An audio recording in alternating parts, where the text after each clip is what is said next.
So what is up everyone, this is Karan here. Welcome back to Tech Karan YouTube channel. CrDroid, most of you guys already know about this custom ROM. This is CrDroid, includes a lot of customization. Just 1-2 days ago I made a video on Resurrection Remix, and Resurrection Remix is just one of the great kind of custom ROMs which has a lot of and maybe huge customizations. Most of you guys already use that ROM, love that ROM, but now we have very good alternative CrDroid. One of the main disadvantages of using Resurrection Remix right now is that it's based on Android version 10, but talking about the CrDroid, it's based on Android version 11. It has the CrDroid version 7.5 with the latest April security patch, which I'm using it on my Redmi Note 8, and as I previously mentioned, it's a very good alternative of Resurrection Remix. If you're a Resurrection Remix user and if you want to use some customization, you can definitely try out CrDroid on your device, because it comes with many and interesting and huge kind of customizations alongside with the latest Android version 11.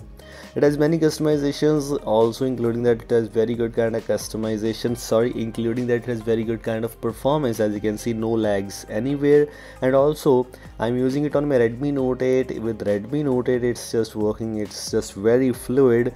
Also I'm using it on my Poco X3 right now. It's just quite good. Almost everything seems to be same here. The Geekbench score, which doesn't matter me a lot, but still I'm gonna share with you. 304 is a single core score, 1261 is the multi-core score. Average 1307, now we're getting 304, which is actually kinda same, not bad, that bad. But average 1286 of the multi-core, getting 1261 is little bit different. Scores doesn't matter a lot because the performance is what matters, but some users want to check out the scores. This is why I'm sharing with you. Now moving on to other things, including the Antutu Benchmark score. The Antutu Benchmark includes 202663. In my opinion, it's just looking quite good. It's not that bad, but it's actually quite good. Also, if you're a Redmi Note 8 user, it matters me a lot. And also I will share with you Antutu Benchmark scores in my upcoming videos, so stay tuned for that one. I will show you all the scores which I'm getting in that custom ROM, in that device, in that OS. In my case, I'm using it on. This one is 202663, which is actually quite good, maybe 2 lakh plus. And to the benchmark score on a Redmi Note 8 device with Snapdragon, and yes, it's quite good. It's approximately now 1.5 years old device. By using this custom ROM, it's not bad. Moving on to the camera related things, and this comes with the MIUI camera, MIUI 11 camera actually, but all the MIUI camera features are present there. If you're looking to install a custom ROM by not losing your cameras like 48 megapixel and ultra wide depth sensor, portrait mode, everything from the MIUI camera is present here and almost just working good. But yes, if you're still not satisfied, you can try out the GCam. I'm using the GCam 8.1 here, the latest GCam version. If you're also looking to use the GCam on your device, you can give it a try. It's just up to you. This GCam includes some interesting and very cool features for you. Portrait mode, camera mode, etc. in GCam. It's just quite good. It's far more better than the default camera. I'm not forcing anyone to use and install this GCam on their devices, but yes, if you're looking to install, this is a very good choice for you. Now moving on to some other features, for example the battery related things. The battery backup seems to be decent here. Of course, if you use a custom ROM with a lot of customizations, of course you might not get a very great kind of battery backup, but yes, it still has a very good satisfactory backup for you, so there are no issues in battery backup in my case. And the benchmarks showing for 16 hours and 43 minutes, which is amazing. So it's kind of error, battery usage error maybe, because 16 hours for just Antutu Benchmark.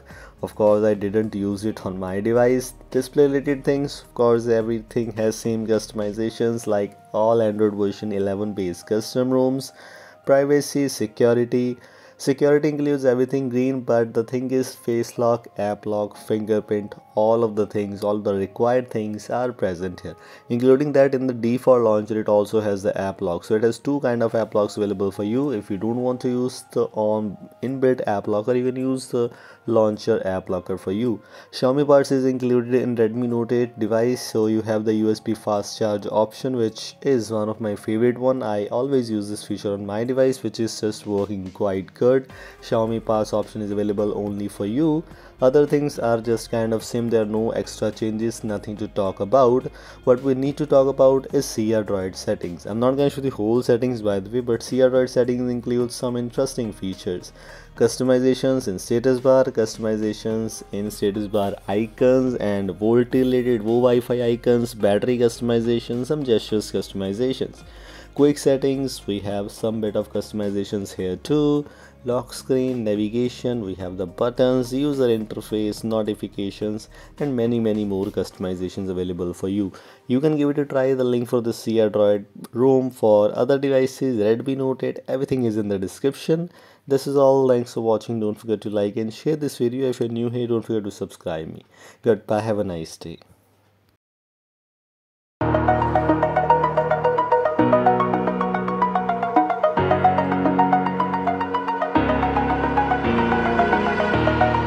Over the edge, feel like I'm floating through the air.